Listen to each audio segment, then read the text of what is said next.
امیر ہونے کے باوجود، اتنے بڑے مدرسے کے ذمہ دار ہونے کے باوجود، اتنی بڑی جمعیت کے صدر ہونے کے باوجود، ذمہ دار ہونے کے باوجود اب علاقے کے ذمہ دار علماء کے بارے میں ایسی بات کہہ رہے ہیں، تو پتہ چلا کہ ہر علاقے کے میں اللہ تعالیٰ ایک ایک جو ہے اچھے اچھے ہستیوں کو رکھا ہوا ہوتا ہے، لیکن ہمیں اس کی قدر نہیں ہوتی۔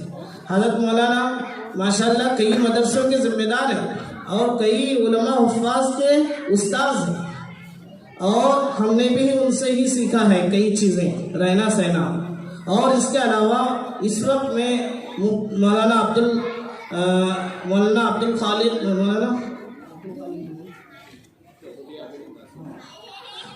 ابو القاسم نعمانی جو اس وقت دارالعلوم دیوبند کے محتمم ہیں، ان سے حضرت کو بیعت کا شرف حاصل ہوا۔ ماشاءاللہ ان کے ساتھ خاص ان کی ملاقات ہوئی اور کئی چیزیں اللہ نے ان کے ذریعے سے انہیں عنایت فرمائی۔ کئی بڑے بڑے اللہ والوں سے حضرت مولانا بشیر صاحب کا تعلق ہے اور اللہ نے ان کو اجازت بھی دی ہے، بیعت کی بھی اجازت دی ہے۔ ہم لوگ کہتے ہیں بڑے بڑے اللہ والے چاہیے، بڑے بڑے اللہ والے کیسے اللہ والے چاہیے؟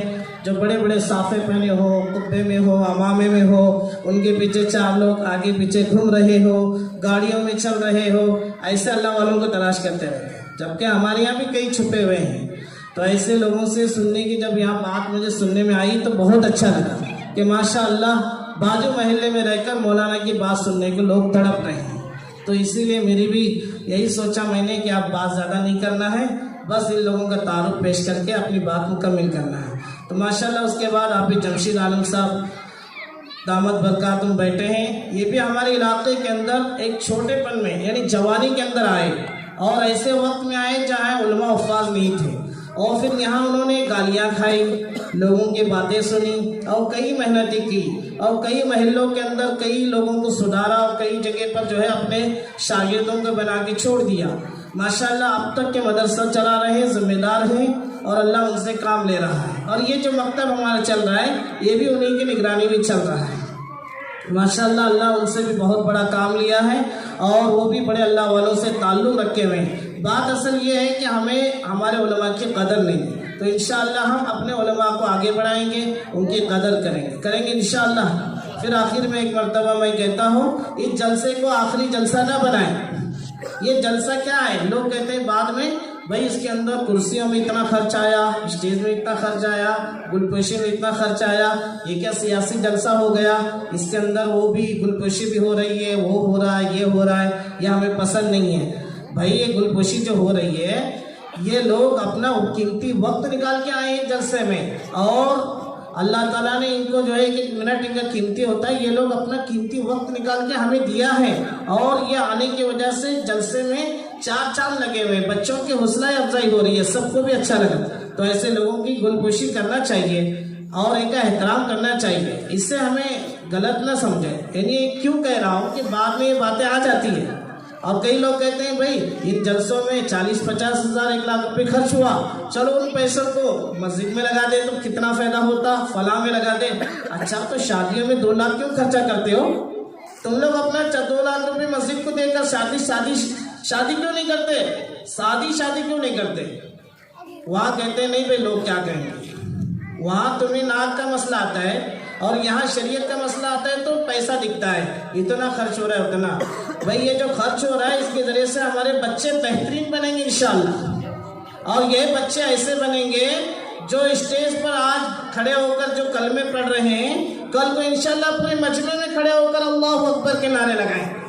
یہ نعرے ہم ہی سے سکھانا ہے ان کو، اور یہ نعرے اسٹیج ہی سے تو سیکھیں گے۔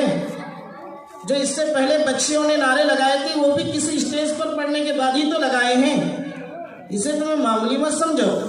یہ آج جو بچوں کو یہاں بنایا جا رہا ہے یہ کل کو مکمل ایمان کی حفاظت کرنے والے بنیں گے انشاءاللہ۔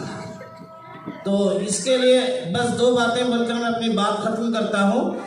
ایک جگہ ہمیں گئے تھے تو وہاں 2 باتیں نکلی، ان میں سے ایک بات یہ ہے کہ اس وقت میں بچوں کو قرآن پڑھانے سے زیادہ، قرآن تو پڑھانا ہی ہے، قرآن سکھانا ہی ہے، یہ ضروری ہے، لیکن قرآن بھی سکھاتے تھوڑا قرآن کو تاخیر کریں گے، یعنی لیٹ تک پڑھائیں گے۔ 1 سال میں قرآن جو مکمل ہونے کی جگہ 2 سال میں مکمل کریں گے، لیکن اپنے بچوں کو ہم لوگ یہ کیا بولتے ہیں عقائد سکھائیں، اللہ کیا ہے، اللہ کہاں ہے، اللہ کے کتنے بچے ہیں، نعوذ باللہ یعنی بچوں کتنے ہیں، یہ سب ہمیں معلوم ہونا چاہیے۔ ہمارے بچوں کو پوچھے تو بولتے ہیں 1 2 3 ایسے، یعنی گنتی میں، پتہ ہی نہیں ان کو اللہ کے بچے ہیں ہی نہیں کرتے۔ یہ سب ہمیں سکھانا ہے، انہیں عقائد کہتے ہیں۔ جب یہ بچوں کو معلوم ہوگا تو اس کے بعد کوئی بھی آ کر ان کے ایمان کو چھیننے کی کوشش کرے گا تو کچھ فرق پڑنے والا نہیں ہے۔ لوگ کہتے ہیں کہ بعد میں حالات خراب ہو جائیں گے، وہ ہوگا، کچھ ہونے والا نہیں ہے۔ جب ہمارا ایمان پختہ ہوگا تو کچھ ہونے والا نہیں ہے۔ تو ان بچوں کے ایمان پختہ کرنے کے لیے مکاتب کے اندر عقائد پڑھانا بہت ضروری ہے، پڑھانا نہیں بلکہ رٹانا ضروری ہے، زبانی یاد کرانا، تو اس سے بڑا فائدہ ہوگا انشاءاللہ۔ تو سب لوگ نیت کرو کہ ہمارے بچوں کو ہم اپنے گھروں کے اندر عقائد یاد کرائیں گے انشاءاللہ، تو ضرور یاد کرانا ہے اور مکتب میں بھیجنا ہے سب لوگ۔ آپ کتنے لوگ ہیں ایسے جن کو آج کے جلسے میں آنے کے بعد احساس ہوا ہوگا کہ ہم بھی اپنے بچوں کو ایسے بنانا چاہیے؟ دیکھو 50-50 ہزار روپے، 1-1 لاکھ روپے، 1.5 لاکھ روپے اسکولوں کی فیس بھرتے ہیں لوگ۔ کیوں بھائی؟ انگلش میڈیم میں پڑھ رہا ہے میرا بچہ، فلاں جگہ پڑھ رہا ہے، فخر سے بولتے ہیں، لیکن ایک حافظ صاحب کو 1000 روپے دینے میں بڑا مشکل محسوس ہوتا ہے، اس لیے کہ تعلیم کی کوئی اہمیت ہمارے دلوں میں ہے ہی نہیں ہے۔ تو ماشاءاللہ یہ جو جلسہ سجائے ہیں صدر صاحب ہیں، ہمارے مسجد کی کمیٹی ہے، میں ان کا تہ دل سے شکریہ ادا کرتا ہوں کہ انہوں نے بچوں کے حوصلہ افزائی کی ہے اور یہ لوگوں نے دینی تعلیم کو آگے بڑھانے کے لیے کوشش کی ہے، اور ان لوگوں نے جو بھی اس میں مال اور وقت جتنے لوگوں نے لگایا ہے، یہ سب کو سب دین کو پھیلانے میں مدد کی ہے۔ اللہ تعالیٰ ان کے محنتوں کو، مدد کو قبول فرمائے۔ دیکھو اگر ہمیں خود پڑھ نہیں سکتے ہیں، اگر ہم خود اپنے بچے نہیں ہیں ہمارے، یا ہمارے بچے پڑھ کر بڑے ہو چکے ہیں اب نہیں پڑھا سکتے ہیں، کم سے کم غریب بچوں کو پڑھاؤ، یہی تمہارے قبر میں کام آئیں گے۔ کون آئیں گے کام؟ یہی کام آئیں گے۔ حضرت شیخ زکریا رحمۃ اللہ علیہ نے کہا ہے جنہیں اللہ نے مال دیا ہے وہ ایک ایک غریب بچے کو پکڑ کر مدرسے میں ڈالے اور اس سے حافظ بنائے اور چلے جائے دنیا سے، قبر میں حافظ بنانے والے باپ کی طرح اللہ تمہیں اٹھائیں گے۔ یہ انعام تم حاصل کر سکتے ہو، پھر کیوں نہیں حاصل کرتے؟ تمہارا پیسہ کروڑوں کے مال دکانیں خریدنے میں جا رہا ہے اور زمینیں بنانے میں جا رہا ہے، جائیداد اور بلڈنگیں بنانے میں جا رہا ہے، کیا تم نے کبھی ایک حافظ بنایا ہے؟ کیوں؟ قدر نہیں ہے دل میں، قبر میں جانا نہیں ہے نا، وہاں اللہ کوئی پوچھنے والا نہیں ہے نا۔ یہی خیالات ہے، انشاءاللہ نیت کرو، کریں گے انشاءاللہ۔ ہر ایک ایک غریب بچے کو پکڑیں گے، کہیں گے میں پورا اس کا خرچہ دیکھتا ہوں، مدرسے میں داخل کریں گے، حافظ بنائیں گے، انشاءاللہ حافظ بنانے کا پورا ثواب تمہیں ملے گا۔ کر سکتے نہیں اتنا تو کام؟ ارے بھائی تمہارے بچے کو تمہیں نہیں پڑھاتے تو دوسرے بچے کو پڑھاؤ۔ کئی لوگ ایسے پڑھانا چاہتے ہیں جن کے پاس اسباب نہیں، ان کے باپ بن جاؤ، انشاءاللہ فائدہ ہوگا۔ اور مکتب دیکھو، یہ مکتب ہے، جب مکتب میں ہم کہتے نہیں جا کر کہ بھائی مکتب ہے، حافظ صاحب بیٹھے ہیں، ٹیچر بیٹھے ہیں، کم سے کم ایک گادی تو بنا کر دے دو، ایک ڈیسک بنا کے دے دو، ہاں حافظ صاحب ایک بورڈ لگا دو، بھائی اس کی کیا ضرورت ہے؟ ایسے ہی پڑھائیں گے؟ کیا ہمارے حالات، اتنی علم کی ناقدری، ہم نے اس کو علم ہی سمجھا نہیں ہے، ہم سمجھ رہے ہیں گھٹیا چیزیں، نعوذ باللہ، اسی لیے تو یہ ناقدری ہو رہی ہے ہماری۔ کئی مسجدوں میں نے کہا کہ ڈیسک بناؤ، کیا ضرورت ہے اس کی ڈیسک بنانے کی، 15-20 ہزار روپے خرچ کرنے کی؟ ایسے ہی پڑھنے کے بچے، اور جب اسکول بنتی ہے تو کہتے ہیں پہلے وہ ہونا چاہیے، یہ ہونا چاہیے، اس کے بغیر اسکول نہیں چل سکتی، وہاں ضروری اور یہاں ضروری نہیں۔ یہ ہمارے دلوں میں مکتب کی بڑی جو ہے، دل میں گھٹیا جو ہے نفرتیں بیٹھی ہوئی ہے، اسے نکالنا ضروری ہے۔ میں سب کو بری لگے گی باتیں، لیکن مجھے کہنا ضروری ہے۔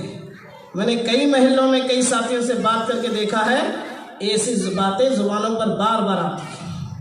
اللہ کے واسطے ہمارے مکتبوں کو بناؤ، سجاؤ، وہاں بھی بورڈ بناؤ، وہاں ڈیسک بنواؤ، استاذ کے بیٹھنے کی گادی بناؤ، ایک اچھا ماحول سجاؤ، آنے والا دیکھ کر خوش ہو، اس کے ذریعے سے بچے بھی داخل ہو، ان کے بیٹھنے کے لیے بہترین جو ہے، بازو میں بیٹھنے کے لیے ان کے لیے جو ہے دریا منگاؤ۔